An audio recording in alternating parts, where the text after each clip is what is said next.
Di saat aku menggenggam tasbihku dan kamu menggenggam salibmu. Di saat aku beribadah ke Istiqlal, namun engkau ke katedral. Di saat bioku tertulis Allah Subhanahu wa Ta'ala dan biomu tertulis Yesus Kristus. Di saat aku mengucap Assalamualaikum dan kamu mengucap Salam. Di saat aku mengejak Al-Quran dan kamu mengejak Alkitabmu. Kita berbeda saat memanggil nama Tuhan. Tentang aku yang menengadakan tangan dan kau yang melipatkan tangan saat berdoa. Aku, kamu, kita. Bukan Istiqlal dan katedral yang ditakdirkan berdiri berhadapan dengan perbedaan namun tetap harmonis. Andai saja mereka memiliki nyawa, apa tidak mungkin mereka saling mencintai dan menghormati antara satu dan yang lainnya. Terima kasih. Salam. Assalamualaikum warahmatullahi wabarakatuh. Nabi tidak mau masuk ke tempat kalau ada berhala. Nabi tak mau masuk rumah kalau ada berhala di situ. Nabi tak mau masuk. Apakah berubah iman Nabi kalau masuk ke dalam? Saya tanya sekali lagi. Nabi tak mau masuk ke dalam rumah, ke dalam tempat, kepala gedung apapun kalau ada berhala. Apakah iman Nabi akan berubah kalau masuk ke dalam? Tidak. Kenapa dia tak mau masuk?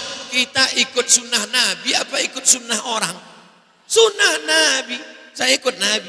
Kalau ada di antara ibu yang mau ikut orang, silakan. Saya ikut Nabi Muhammad SAW. Kiai Haji Hasyim Asy'ari memberikan fatwa tidak boleh ikut-ikutan masuk ke gereja. Bahkan beliau menghukumi siapa yang ikut ke sana mizayyim, bahkan sekedar mengenakan simbol-simbol, pakai topi dan sebagainya, fahuwa kafir, maka ikut dalam kekafiran.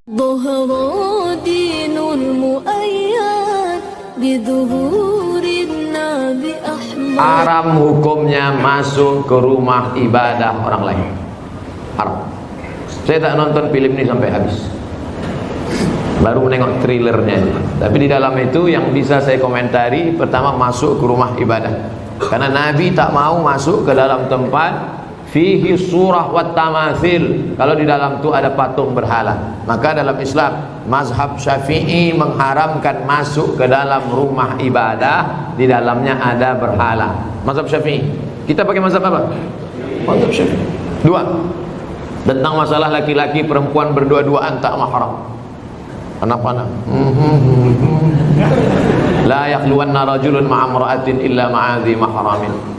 Oleh sebab itu maka kita jaga anak cucu kita dari perbuatan-perbuatan maksiat. Bahwa ada misi-misi sesuatu di balik ini semua, wallahu a'lam bishawab. Kita akan diminta tanggung jawab di hadapan Allah Subhanahu wa taala. Islam tak perlu diajari bagaimana berinteraksi sosial dengan saudara kita non muslim, karena kita sudah lama bertetangga, apalagi orang Tanjung Pinang. Seandainya orang Tanjung Pinang ini ekstrim, tak akan ada orang Tionghoa di Tanjung Pinang, betul? Kita semuanya bisa menerima, siapapun yang datang semua bertetangga, berkawan, bersahabat. Tapi kalau sudah dalam masalah ibadah, ritual, tak ada tawar menawar. Wala ana abidum ma'abattum wala antum abiduna ma'abud lakum dinukum. Ini sekarang banyak yang tak bisa membedakan kebablasan, tak bisa membedakan mana toleransi, mana telur asin. Harus bisa dibedakan. Jangan karena toleransi mengorbankan keyakinan akidah anak-anak kita, nauzubillah. Dan orang-orang yang pernah di pesantren pun ketika menonton itu, ini bukan anak pesantren. Anak pesantren tak begitu. Yang mengatakan gereja, pura, candi, kuburan, bahkan diskotik tak akan mengubah akidah kita selama iman kita kuat.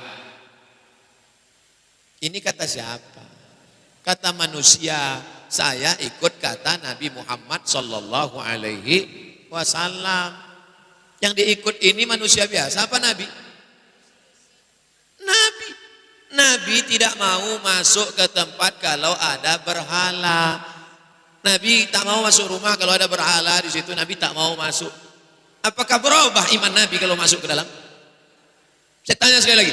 Nabi tak mau masuk ke dalam rumah, ke dalam tempat, kepala gedung apapun kalau ada berhala. Apakah iman Nabi akan berubah kalau masuk ke dalam? Tidak. Kenapa dia tak mau masuk? Kita ikut sunnah Nabi apa ikut sunnah orang? Sunnah Nabi. Saya ikut Nabi. Kalau ada di antara ibu yang mau ikut orang, silakan. Saya ikut Nabi Muhammad SAW. Marah Ustaz? Enggak, memang gitu setelannya. Ya? kita toleransi aja, nggak apa-apa, kamu ibadah di sini, saya di sini, kamu kamar sini, saya kamar sini. Tapi ketika berdoa di sini mengingkari, ya, yang itu nggak benar, ini yang benar. Ini mengatakan itu nggak benar, ini yang benar. Nggak akan maslahat kehidupannya.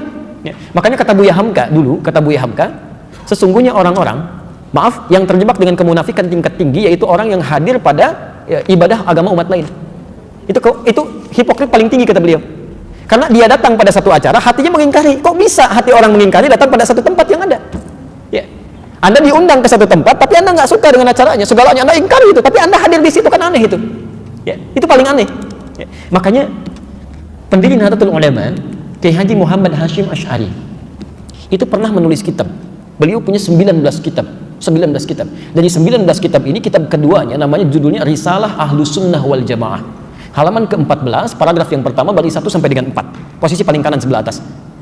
Di kitab ini, itu disebutkan Pak Ibu sekalian. Kalau Anda lihat di halaman ke-9 ya, itu judulnya tentang Faslun.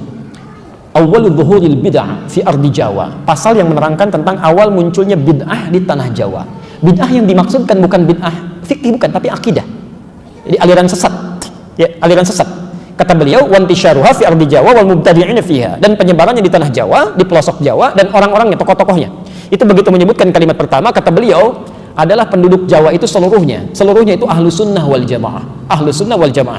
Tapi tibalah kemudian di tahun 1330 hijrah, alfun wa thalathimi'atin wa thalathina hijriyatan, tiba-tiba entah dari mana masuk paham-paham ke Jawa, merubah keadaan-keadaan ahlu sunnah itu, bahkan ada penyimpangan-penyimpangan.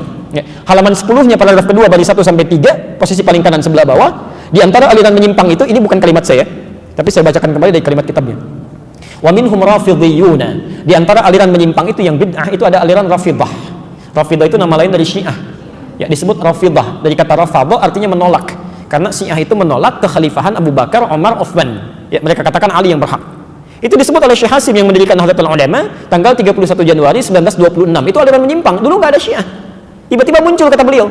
Ya sebuna sayyidana Abu Bakr wa Umar radhiyallahu ta'ala anhuma, ya mereka seringkali mencela ya kekhalifahan Abu Bakar dan Umar, semoga Allah meridai kepada keduanya, wa yubalighuna Ali bin Abi Thalib wa ahli baitihi, ya, dan terlalu mengkultuskan Ali dan ahli baitnya. Kita harus menghormati, ya, menghormati, menyayangi ahli bait dan sebagainya, tapi tidak kemudian menjelek-jelekan sahabat yang lain, ya. Tapi yang menarik di halaman 14, Masya Allah, Anda bisa pastikan, kata beliau, bahkan ditemukan ada orang-orang ya yang ikut-ikutan ilal kanais, maaf ya, ke gereja. Kanais itu jamaah dari kanisah, ke gereja. Jadi tahun 1330 itu sudah ada yang ikut-ikutan ya. Kan Portugis pertama kali yang membawa, Portugal yang pertama kali membawa agama Kristen Katolik ke kita ya, ke Nusantara tahun 1511 lewat Selat Malaka ya. Dia masuk ke wilayah timur membawa 3 misi, gold, glory, and gospel ya. Gold, dia mencari rempah-rempah ya. Emas, dulu disebut dengan emas hijau. Emas hijau, jadi ada teh, ada kopi ya, nanti dikemas kemudian oleh Belanda di kemudian hari. Dia coba tanam kopi di wilayah yang sekarang disebut dengan Pondok Kopi, tapi dia gagal ya. Lalu dia pindah ke daerah ke Periangan ya, Periangan, ke daerah Bandung, ke sana dekat sedikit ke Malabar. Berhasil di situ sampai ekspor pertamanya itu nomor 2 setelah Yaman ya. Yaman punya Arabica saat itu. Kemudian ekspor keduanya sama dengan Yaman, ekspor ketiganya melebihi Yaman, sampai dia bikin pemancar di situ, disambungkan kemudian ke Paris, ditembuskan ke Belanda, maka dikenal dengan Paris Van Java, Bandung pada saat itu. Nyambung ya. Makanya kalau Anda ke Belanda atau ke Eropa mengatakan I want a cup of Java, ya, I want a cup of Java, itu minta kopi. Blender kopi sampai sekarang ada ya. Sebagian ini diambil dari Pagar Alam yang Palembang ke sana ya. Makanya Anda akan temukan, dan biasanya itu kopinya Robusta, daerah-daerah sana, diambil dari sana ya. Itu saya baca ini di kakak kami waktu ke Leiden itu tadi tentang kopi, kita diskusi, bawa ya, sampaikan.